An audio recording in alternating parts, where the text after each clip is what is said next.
This is Betsy Jensen, and you are listening to Unstoppable Body and Mind, episode 97, Top 3 Things to Do If You Have Chronic Pain. In this podcast, we learn to upgrade our brain and understand the power of our thoughts, to heal and to create the results we want in our life. Become the person in control of your healing and make peace with your life. Become unstoppable, body and mind. Hello, my loves. Today, I wanted to combine some concepts and simplify for you what to do if you have chronic pain. I like to try to simplify concepts as much as possible because there's a lot going on with chronic pain, and you've been told one thing for a while, and now you're starting to learn completely different things. There can be unknowns. Our brain doesn't like that. Most of what I teach is counterintuitive and opposite of what you've been doing. Like instead of hustling and doing more things, actually less is more. Calming yourself is better than checking 10 things off a list. In fact, usually what I say is that it's not about what you do, it's the emotion that you have behind it. If you're coming from fear, any of the techniques that you're trying are going to have a different effect on your body than if you're coming from a loving place, doing it out of love for yourself. So that's why there is no checklist of number 1 through 5 that you can do to get out of pain. And that's why it is so confusing and frustrating for so many people. So if you are brand new to this, and there's a lot of overwhelming information, this episode will really help you get a perspective on what to work on. Same with if you've been working on this for a little while, and maybe you can see one of the gaps that you're missing. And even if you've had mind-body issues in the past that you're not really currently struggling with, these are good concepts to keep practicing just to keep you in tip-top shape, physically and mentally. Okay, so the first thing to do when you have chronic pain is to start to be the detective for the opposite. I think I got that name from Curable. There are a lot of people that talk about this concept. So I think of a detective with a notepad that is making a case, and you want to make the strongest case possible that what you're thinking is not true. So this can be for chronic pain, or it can be for any limiting beliefs you have, like, I'm not good with money, and you would want to make the case, writing down the things that are not true about that. So any limiting beliefs, but here what we're talking about is how this relates to chronic pain.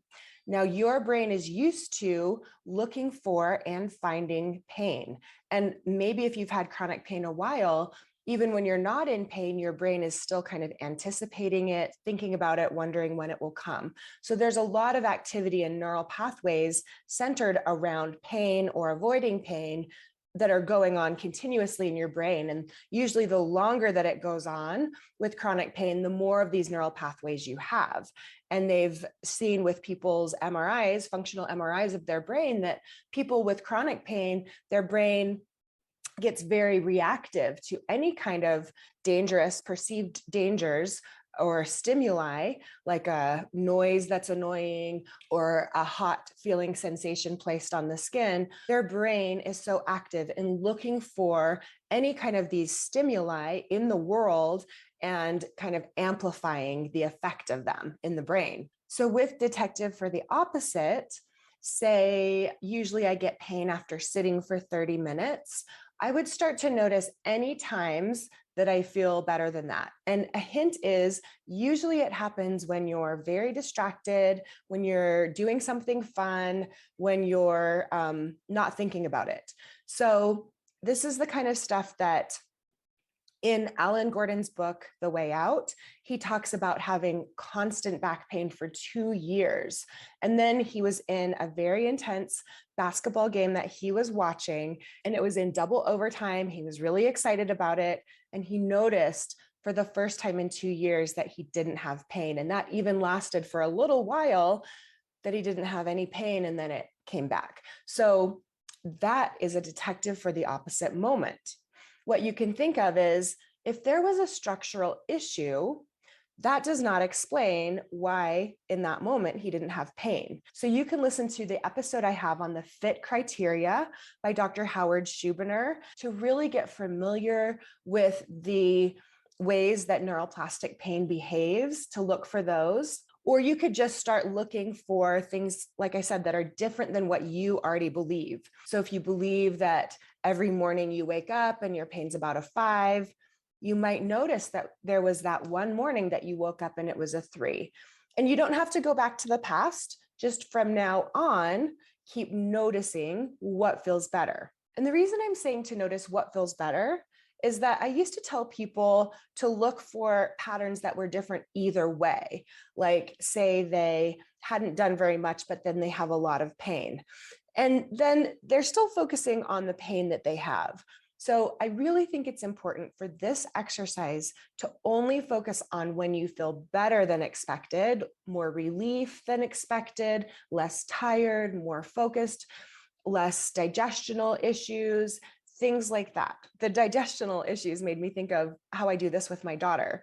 I don't even tell her, but I've just been noticing and being the detective for the opposite. She's formed a belief that she's lactose intolerant, but I've always seen how her stress shows up in her stomach. And she tends to have more stomach pains, when there's something going on that's stressful, which happens a lot when you're a teenager. So she has kind of a mild reaction to lactose products sometimes.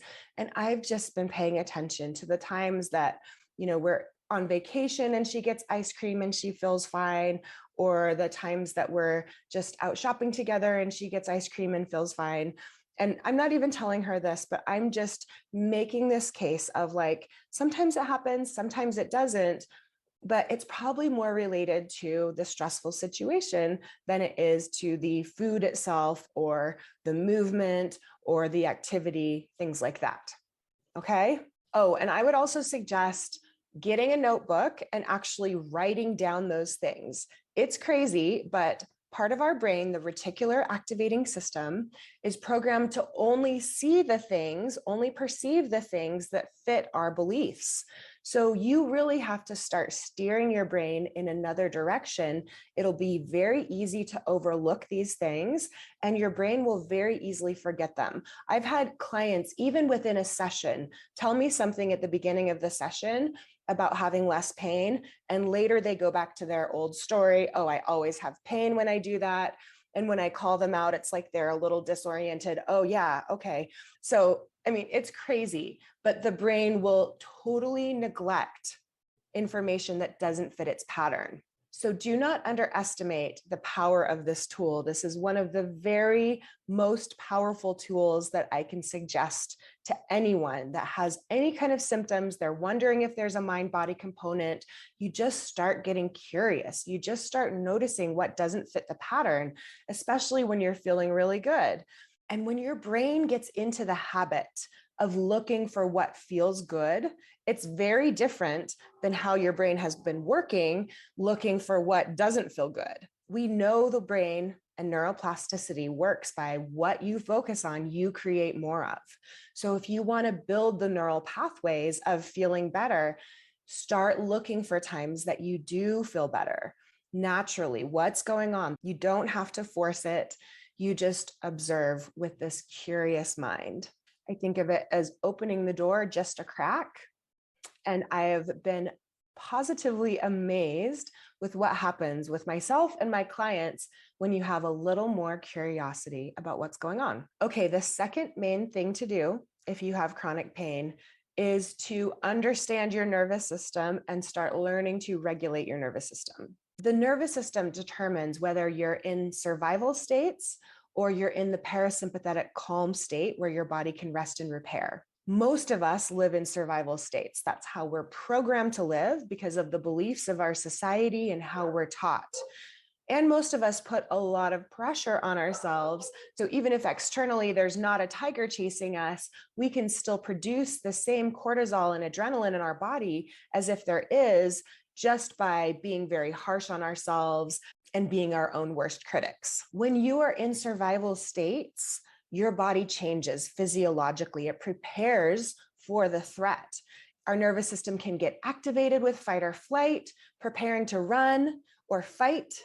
And there's more muscle tension, faster heart rate, shallow breathing, and changing of blood flow, no digestion, because you don't have time for that if you have to fight or flight.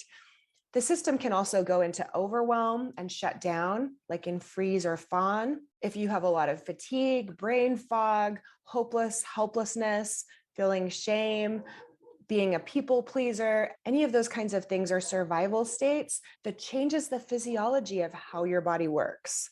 So it is very important to know when you're in a survival state, because we can mistake those things for, something's going on medically with my body, say high blood pressure, for example. We know the blood pressure changes with being in an activated state. So if you're still living in a survival state and then just take some blood pressure medication, it's not really addressing the problem that's causing the high blood pressure in the first place. So I teach you all about how to understand the nervous system in a very simple way. I know there are more in-depth ways, but I like to, again, really simplify it so that you can physiologically feel the differences in your body. And then you can understand, this is my nervous system trying to protect me. This is bringing up something that's similar to when I was a child and my nervous system was developing and I went into this survival state. So there's information here for me. We want to understand when our nervous system goes into a survival state and have compassion for what's going on, not just think of it as, we've done something wrong, that we're back in the survival state. So with nervous system regulation, there's 3 steps. I got these from Simone Soul: aware, allow, act. Aware is what I was saying, identifying which nervous system state you're in. Allow, being compassionate with yourself, not judging yourself. And act, that's where you take some kind of action to regulate your nervous system. It may look different from one person to another, and even within the same person from day to day, depending on what's going on. So this is where you get a lot of practice. You develop a toolbox of types of things that work for you to regulate your nervous system that you can apply in different situations, and the ability to check in with yourself to know which of your tools to use and start to develop this connection and intuitive sense with your body. There are many different things you can do to regulate your nervous system. Some are top down, so like involving changing your thoughts and the way you're thinking about things, reframing things. And then there are a lot of bottom up approaches. So using the body to tell the vagus nerve, to tell the brain that we are okay, that we're safe. So some of the somatic or bottom up approaches would be things like breathing or tapping or exercising or humming or shaking or meditating or many, many, many other techniques. So this is an art. We're always practicing nervous system regulation. Even people that don't have chronic pain or have gotten out of chronic pain, I still practice and I'm getting better and better at my nervous system regulation, but it is a lifelong journey. So don't think that you ever get to this point where you're completely in the calm state all of the time. That would mean you're not living, because we are meant to go into and out of these survival states. We don't need to be scared that we went into fight or flight. We just need to know what's going on so we don't get stuck in it. That's what we want to avoid, is getting stuck in fight or flight, getting stuck in freeze. But when we have the knowledge and tools of what's going on, you can have the compassion with yourself to get through it in a way that doesn't exacerbate the symptoms by beating yourself up even more. The good news is, though, that as you practice this, you get back into the calm state easier and easier. And the amount of time you stay in the calm state expands. Sometimes they call it the window of tolerance. So your tolerance of what goes on in the world without needing to react and get into a survival state expands. You're not as reactive. And when you are, it's much easier to get back. So I know hearing that it's a lifelong journey can sound overwhelming and upsetting sometimes, but also it may help for you to have some compassion for yourself with this process. And that leads us perfectly into number 3. The last main thing to do if you have chronic pain is to have compassion for yourself. Compassion for yourself where you are, compassion for what you're going through and the ups and the downs of this process. Generally speaking, it's extra hard for people who have chronic pain to be compassionate with themselves because they generally have a habit of being high achievers, perfectionists, people that have really placed a lot of value in doing things and excelling. And so this process can be less rewarding than checking something off a list and getting it done. And you may be highly self-critical. You may have cultivated this skill of accepting nothing less than the best from yourself, finding all the faults and really focusing on them. And again, since what you focus on, you create more of, you don't want to be focusing on what you're feeling the most negative about yourself, finding little flaws and being critical of yourself more than you would with someone else. Generally, if you weren't going to say it to your own child or to a best friend, you don't want to be saying that kind of stuff to yourself. It doesn't help. And we know that it actually puts you into a survival state, which contributes to the pain you're feeling if you have chronic pain. So I actually find learning about the nervous system helped me be so much more compassionate with myself, because then I could look at the way my body responds subconsciously as being something that is controlled by my nervous system and brain. And my nervous system was formed when I was a child. So these things, sometimes they've even had some really strange symptoms go on with my body that I think, man, I'm not even that stressed. But if my nervous system has gone into a survival state, that is one way that I know I may be more stressed than I realized. Maybe that was more of a big deal to me than I realized.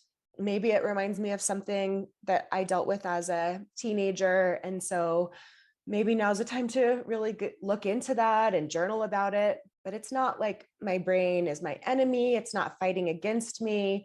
None of this is happening because I'm doing it wrong or I'm not good enough. These are just old neural pathways, misfirings. The brain is interpreting information as dangerous when it's not.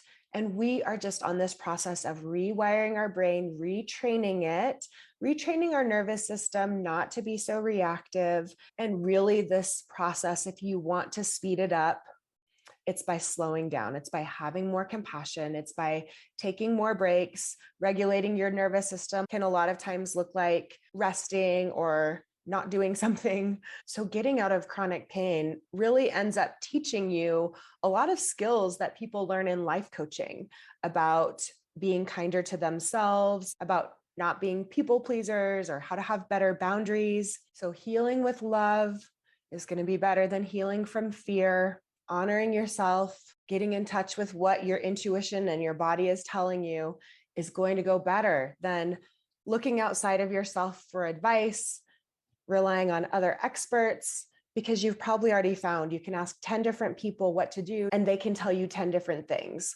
So this process teaches you to align with yourself. The way you know what's right for you is how it's feeling in your body, whether it's the thoughts or the emotions that you have or the actions that you're taking. And we know from neuroscience that as you start changing your thoughts and your emotions, you start changing the physiology of your body. If you would like to start working on this with support, with a coach, with a community, I have a great offer for you. It's my Flow Not Force monthly membership where you'll have weekly calls with me. There are modules with all of the information that I teach for my small group program.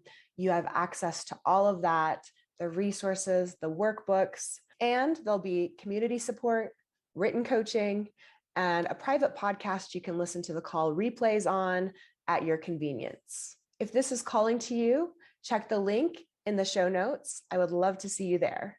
All right, guys, have a good week. Bye. Thank you so much for listening. I hope you learned a little bit about your brain today that helps you in your life like it helped me. Please be sure and subscribe and leave a review. And of course, be sure and share this podcast with someone you know that wants an unstoppable body and mind.